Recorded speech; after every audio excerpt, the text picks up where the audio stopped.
Bible ప్రకారంగా భార్య భర్తలు ఎలా ఉండాలి?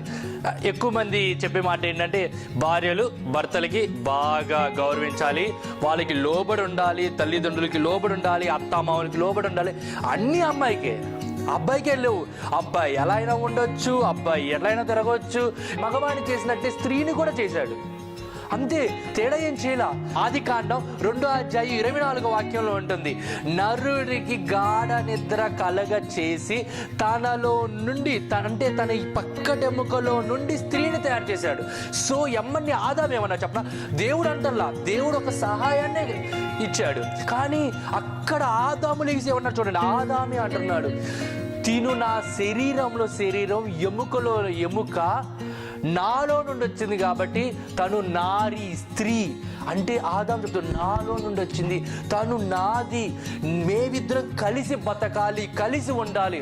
అంటే ఇద్దరం సమానమే.